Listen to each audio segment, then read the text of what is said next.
الخلائق أجمعين والصلاة والسلام على خاتم الأنبياء والمرسلين سيدنا ونبينا ومولانا أبي القاسم محمد اللهم صل على محمد وآله الطيبين الطاهرين الذين أذهب الله عنهم الرجس وطهرهم تطهيرا صل على محمد أما بعد فأوصيكم ونفسي بتقوى الله فإنه حبل متين وعروة وثقى صلوات.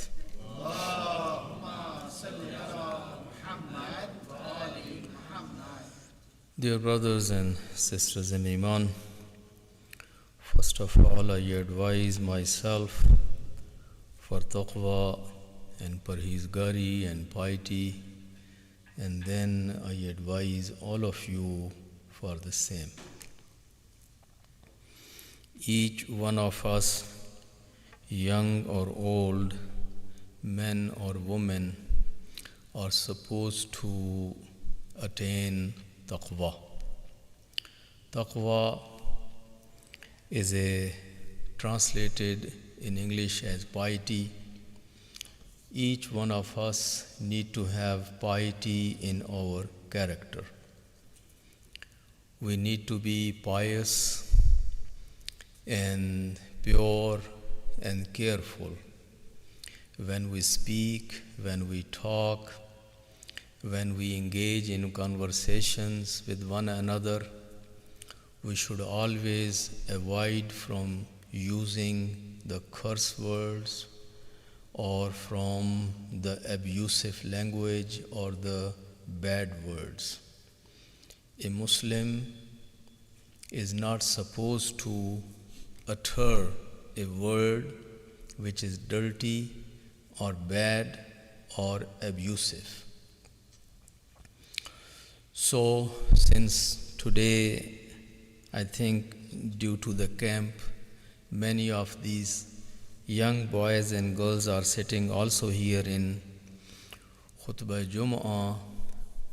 Particularly, I am making this point because we are living in a society where people are not very careful about their language. Particularly when they are very young, when they are kids, when they are playing together, when they are doing certain things together. So there are certain words which are very common in this culture as a slang, but as Muslims they need to avoid. A Muslim kid, boy or girl, should be very careful when we speak, when we talk, when we argue. Even when you argue or when you quarrel with others, be respectful and never use the bad words, never use abusive words, never use those commonly used words which are they use them very frequently as curse words or abusive words. And maybe in this culture those things are very common. But we as Muslims, Allah subhanahu wa ta'ala has told us, our Prophet has told us, our Imams have told us that we should never bring any bad word, any dirty word, any of those abusive words on our tongue. And we should, as we eat pure, we need to speak pure also. There is a hadith of Prophet that al-Muslim mathalul mu'min kamathalin nihla. The example of a believer is like example of a honeybee. Honeybee and a believer are very similar with one another. And then Prophet says the similarity is that honeybee will always go and sit on pure places, on pure things, on pure objects. Honeybee is not like a fly. You know, the flies always go and sit on the dirty things, on filth, on the things which are not clean in nature. So flies will go and sit over there. But honeybee will not go and sit on the filth. Honeybee is not going to go and sit on those dirty places. Honeybee will always go in gardens. It will always go and sit on the flowers. And then it consumes the pure stuff, and then it produces also something which is one of the purest things. The honeybee produces honey, which is one of the purest things. So Prophet said a believer should be like honeybee. What you consume, that should be also pure, and what you produce, that should be also pure. Purity should be the icon and the distinctive feature of a believer's life. A believer should use pure language, respectful language, pureful and respectful. Sometimes we speak and use words, and sometimes, of course, we use the signs. Signs are also a language, and when we use the sign language, that should be also respectful. That should be also respectful. Similarly, as we use the words and we speak, sometimes there is a body language.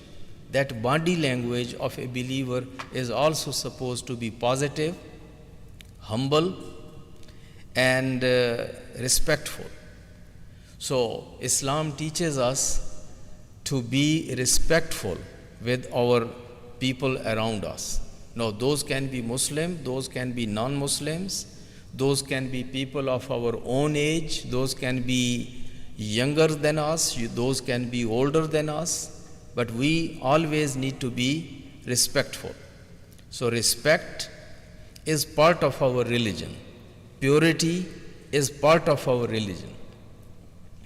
When we are around people, we need to be helpful, we need to be very careful, particularly when we use those words and the language and the way we speak. Matter of fact, let me share with you one of the advices of Imam Zainul Abidin alayhi salatu wassalam.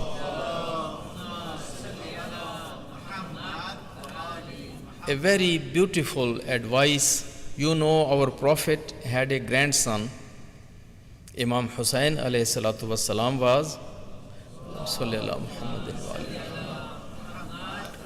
was the grandson of Prophet. And then Imam Hussain had a grandson by the name of Imam Muhammad al-Baqir.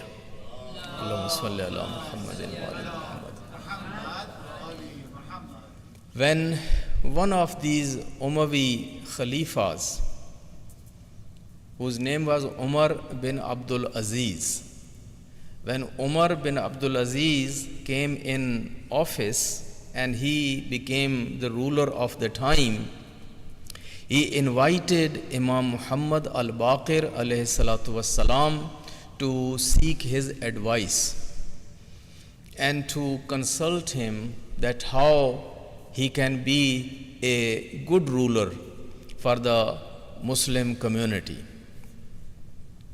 And you know, when someone seeks you advice, no matter he is good or bad, you are supposed to offer your sincere and good advice. So you cannot say that you cannot qualify for seeking advice from me. The qualifications are for those who give advice, not for those that who seek advice. Even the corrupt man can come and approach you and seek advice. And you can do your best to give a good advice to even that corrupt person, that maybe he listens to your advice and become a good individual. So you cannot say, since you are a bad person and you are corrupt, and so why should I give you any advice? No, you should give him a good advice. So advice is everybody's right. And when people ask you for advice, always give them a good advice. So one example is that here is a man, Umar bin Abdul Aziz. We don't consider him a rightful Khalifa. We don't consider him a legitimate Khalifa. And he is now in his office, and he invites your Imam to seek advice from him. So if it was maybe me or a person like me, he would just say, I don't go to visit him. He is illegitimate. He doesn't have any rights to be in that office, and he is Banu Umayyah. So why should I go and see him, and why should I go and give him advice? But my brothers and sisters, when you read the history, you will come across not only once but many times that when our Imams were invited by those Khulafa and those rulers who were not legitimate rulers, they were usurpers. They were ruling on Muslim Ummah without any legitimacy.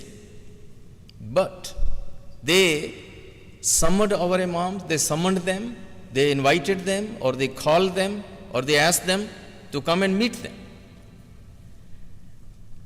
And if my memory is helping me right, in entire history, I don't recall even one incident that any of our Imams was requested to come and see me as Khalifa or governor or whatever, and any of our Imams refused to go and see him.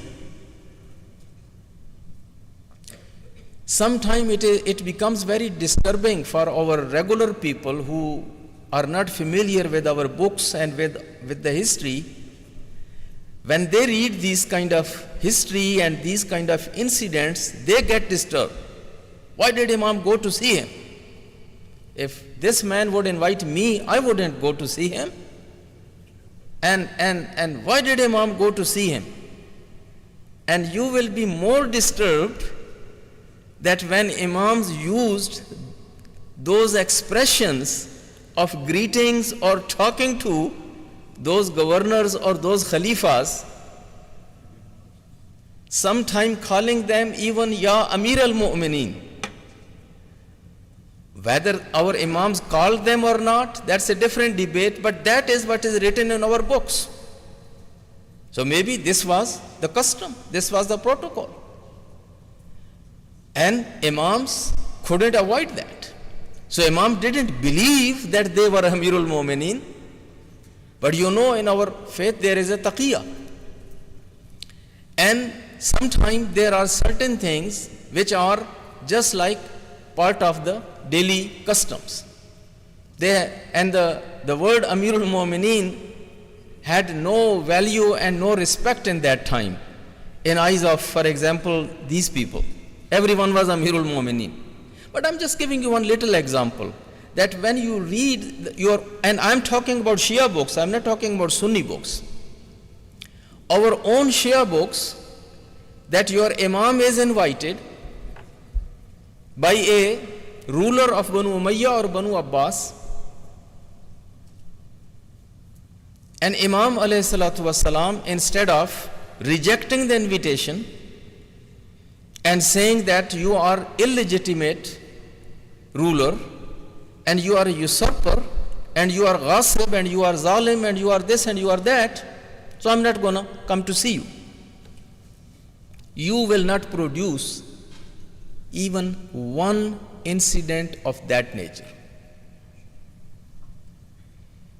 Whenever Amirul Mu'mineen Ali ibn Abi Talib alayhi salatu wasalam was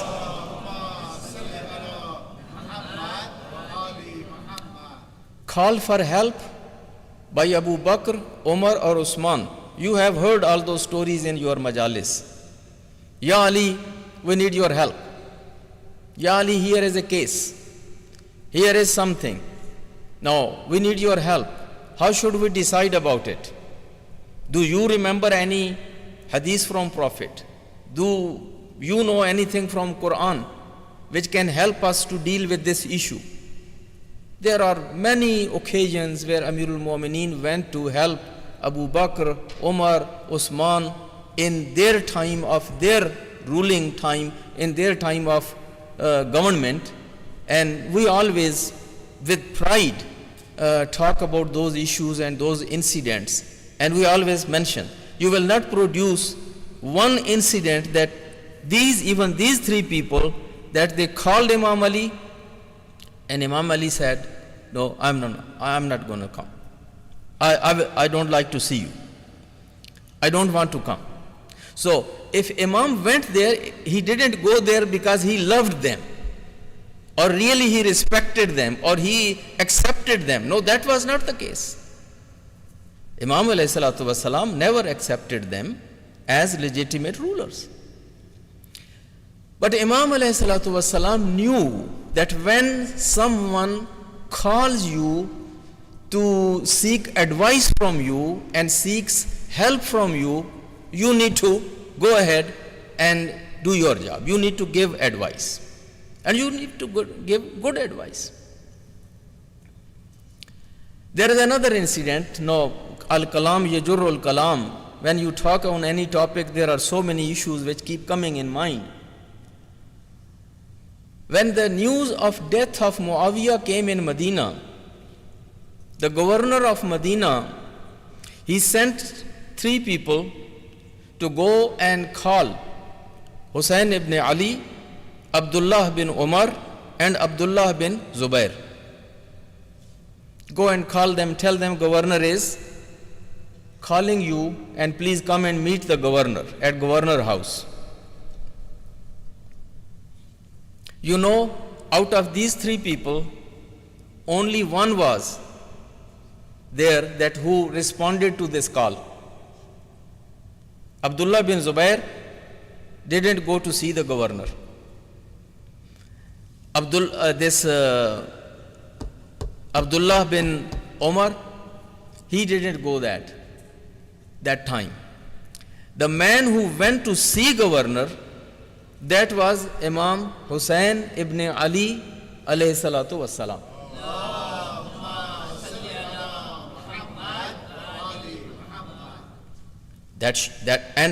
And you know the governor was governor of Muawiyah, appointed by Muawiyah, representing Muawiyah, Banu Umayyah. Later on, he represented Yazid.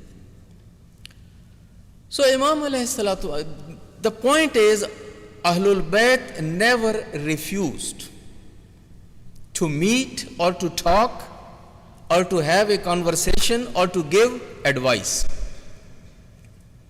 And that policy is from the very beginning until the end. From Amirul Mu'mineen till Imam Hassan Askari, if I take the topic, I can produce examples and incidents from the life of each Imam. And those of us who, meaning there are some of us who will say that this was the active policy of Ahlul Bayt, to be the constructive part of the Muslim Ummah and play the positive role and constructive role wherever you can. Some of us, we believe that they had no choice and imams went there because of compulsion. They knew that if they don't respond to the call, then they will be taken there by force. So it is better to walk on your own feet and go respectfully and honorably than police comes and drags you and you go there by force. But the point is, this is very common. Now, when Umar bin Abdul Aziz came in the government, he asked Imam Muhammad al-Baqir alayhi salatu wasalam to come and advise. Fifth Imam comes, and this Umar bin Abdul Aziz says, now I am in office, I am supposed to rule, I am supposed to be Khalifatul Muslimin. You are men of knowledge, men of piety, men of wisdom. You are senior most member of the household of Prophet. I would like you to give me some advice. At that time, Imam alayhi salatu wasalam gave him advice, and Imam said, "O Umar, my advice to you would be that you interact with these Muslims, with this community of Muslims in such a way that if there is someone who is older than you, then if he is a man of age of your father, look at him as your father and as your uncle.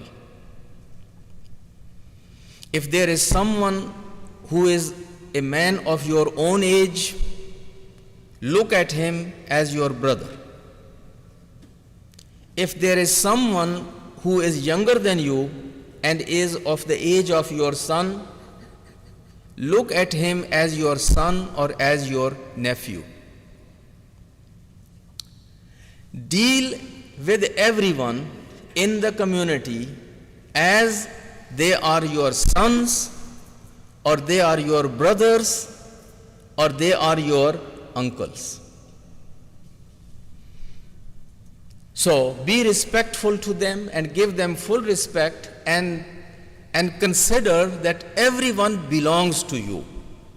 You know the common notion in Western culture, if they are not blood relatives, then they are nobody to me. Who are you to give me advice? Mind your own business. You are not my father. You are not my mother. You are not my brother. You are not my guardian. You are nobody to me. Why are you advising me something? Why are you stopping me from something? Why are you asking me something? My brothers and sisters, that might be a common culture outside. But our culture as Muslims, as believers, as followers of Ahlul Bayt alayhimu salatu wasalam, is supposed to be different.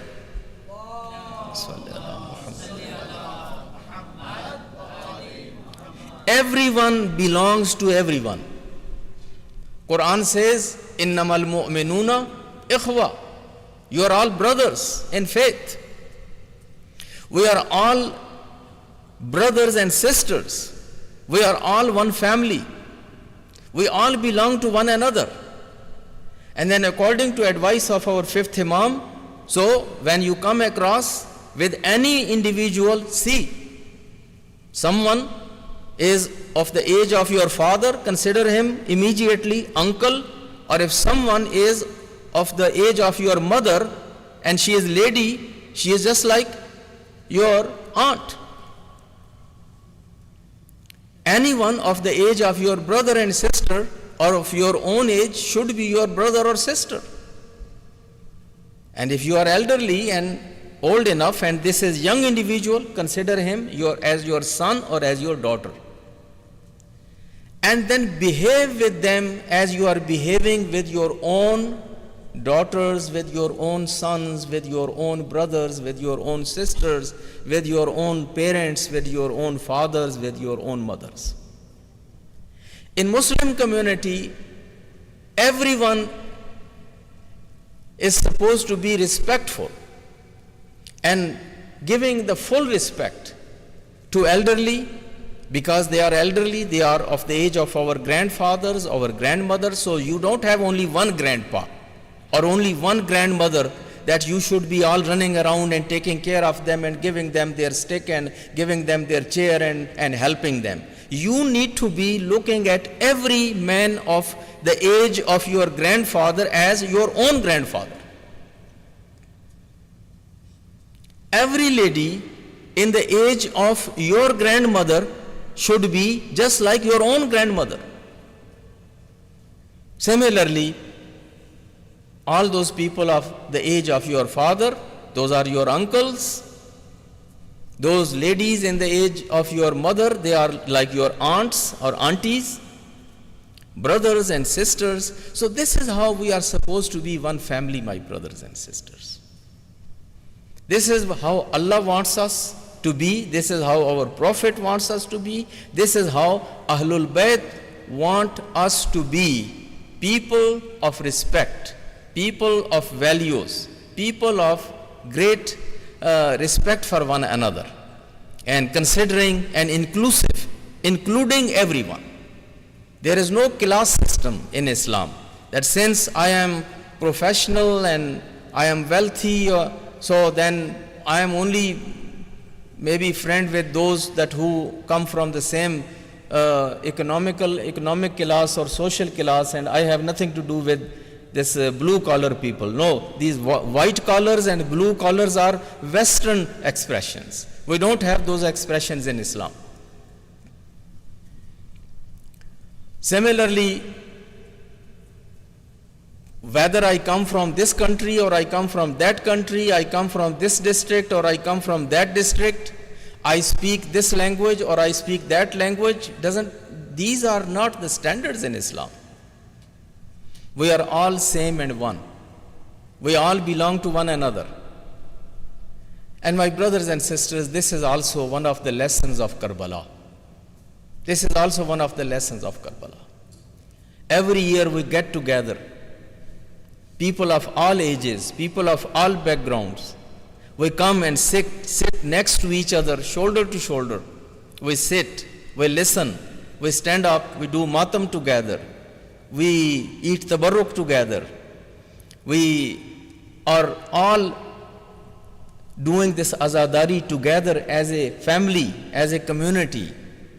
So we should try to learn these lessons. These are the beautiful lessons of the family of Prophet and from the azadari and from Karbala. And today I mention this from the hadith of Imam Zainul Abidin alayhi salatu wassalam.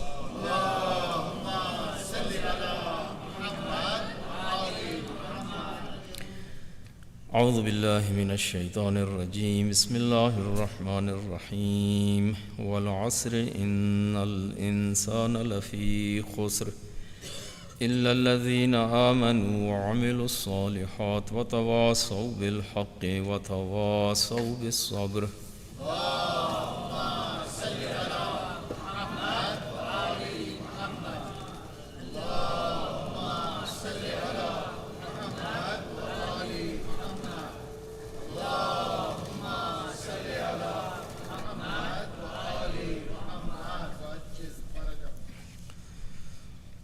أعوذ بالله من الشيطان الرجيم بسم الله الرحمن الرحيم الحمد لله الذي لا إله إلا هو الحليم الكريم غافر الذنب وقابل التوب وهو الغفور الرحيم إن الله وملائكته يصلون على النبي يا أيها الذين آمنوا صلوا عليه وسلموا تسليما.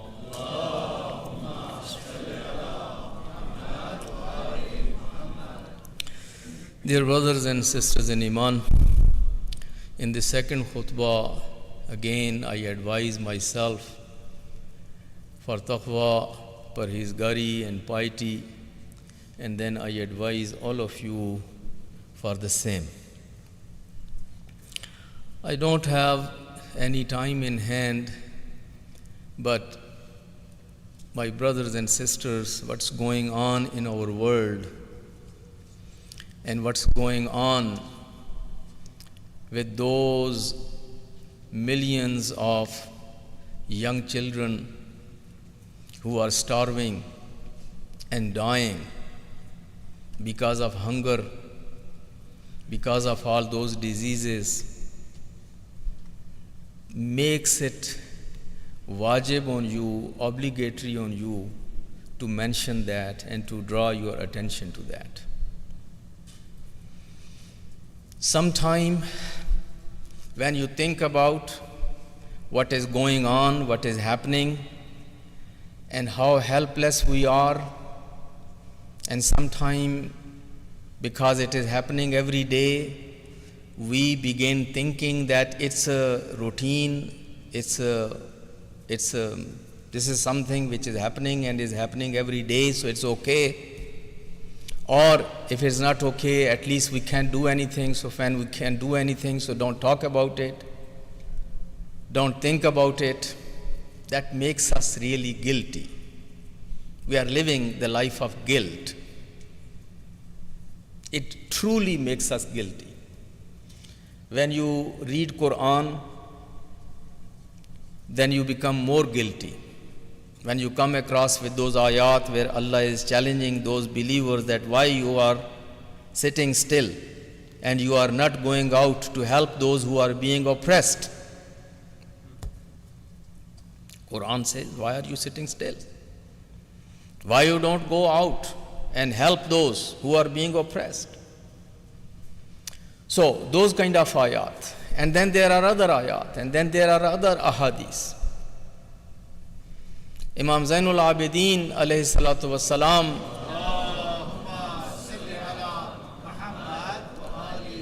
a heavenly person asking Allah subhanahu wa ta'ala pardon and apology and tawbah, that if any time in my life someone got wronged in front of me and I was not able to protect him, I don't find any excuse for me. Oh my Lord, forgive me for that. Imam Zainul Abidin says that if someone got wronged, oppressed, I was around, I could help, but I didn't. This is something Imam Zainul Abidin is considering, something that he has to make tawbah for. Well, he never did that. Imam Zainul Abidin was one of the great supporters of Mazloomin. But the point is, it is very difficult situation. World has changed. We are living in a world which is divided into those nation states. There are so many restrictions, there are so many obstacles, there are so many limitations, and we know all that. But at least, my brothers and sisters, this zulm which is going on, it should make me sorrowful every day in these days and every night. When I am sitting with my family on dining table and enjoying breakfast and lunch and dinner and having every luxury available to me and my children and my family, at least I should remember every time when I sit and eat with my family that there are thousands and thousands and thousands of these believers and these human beings. Leave even whether they are believers or not, but human beings. They are starving and they are dying. And this world which we are so much impressed by, that they are very democratic and they are very much champions of human values and human rights, and they are so much concerned about dogs and cats and animals and snakes and I don't know what you talk about. But they are so hypocrite and so munafiq that when it comes to those human beings that who are not accepting their hegemony and their control and their dictation, they want to kill them with hunger and thirst and with such a painful death. At least it should open our eyes. They are not champions of human rights. They are not civilized. They are not people of true human values. They don't have the human heart. They are munafiq. They are hypocrite. They are people of double standards. And that's how they are behaving. So at least I should know that. I should never get deceived by those fake smiles. That they smile when they see you. They offer you this help, which is useless help, and then, oh, they are the champions of civilization and they are champions of the rights. So my brothers and sisters, at least what we can do, at least, that is that we should feel their pain, feel their hunger, feel their thirst, feel what they are going through, feel bad about it, at least talk about it. Talk about it. It should be the talk of town. It should be the talk in the country. It should be the talk in the world. People are talking about so many other things on Twitter, on X, and on other social media outlets. We should be talking about this suffering and starvation of these Palestinian children who are dying. And we should bring it to the attention of our neighbors, our colleagues, our co-workers, our friends. At least we can say at the day of judgment that, my God, we couldn't go there, we couldn't go and fight for them, we couldn't go there and help them. But we never forgotten them.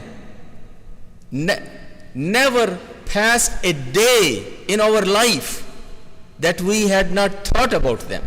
Every day we thought about them, every day we spoke about them, every day we felt bad about them, and every day we prayed for them.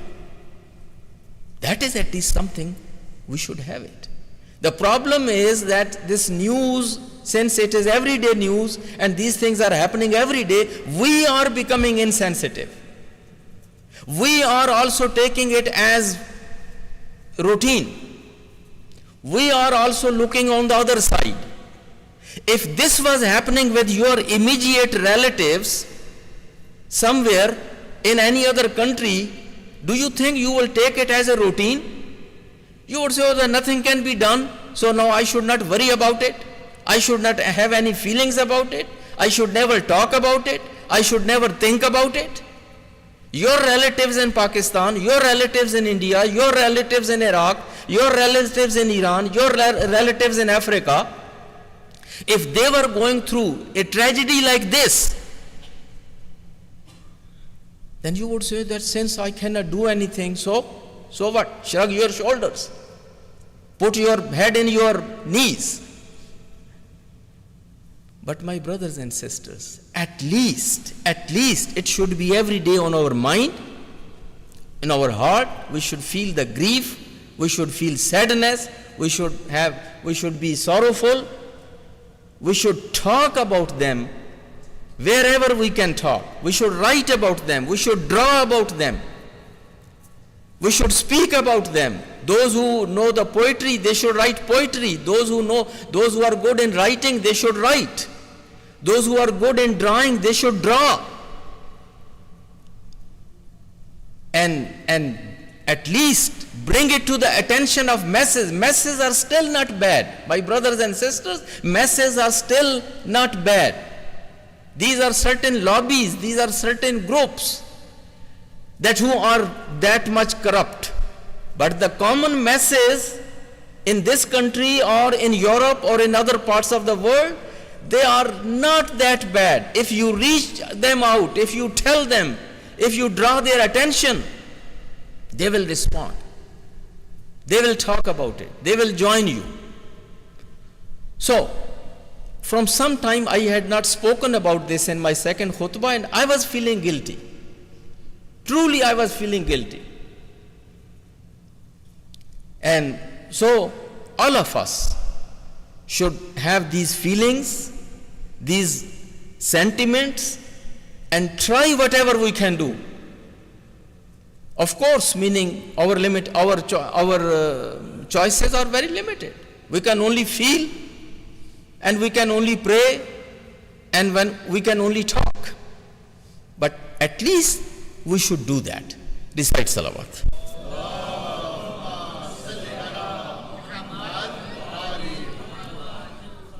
اللهم صل وسلم على سيدنا ونبينا ومولانا أبي القاسم محمد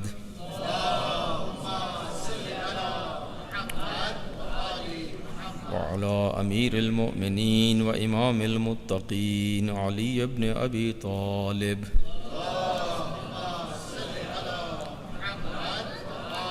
وعلى سيدة نساء العالمين فاطمة الزهراء وعلى الحسن والحسين سيدي شباب أهل الجنة وعلى علي بن الحسين ومحمد بن علي وجعفر بن محمد وموسى بن جعفر وعلي بن موسى ومحمد بن علي وعلي بن محمد والحسن بن علي. اللهم صل على مولانا صاحب العصر والزمان وعلى آبائه الكرام ما اتصل الليالي والأيام. أما بعد، فقد قال الله تبارك وتعالى: إن الله يأمر بالعدل والإحسان وإيتاء ذي القربى وينهى عن الفحشاء والمنكر والبغي يعظكم لعلكم تذكرون.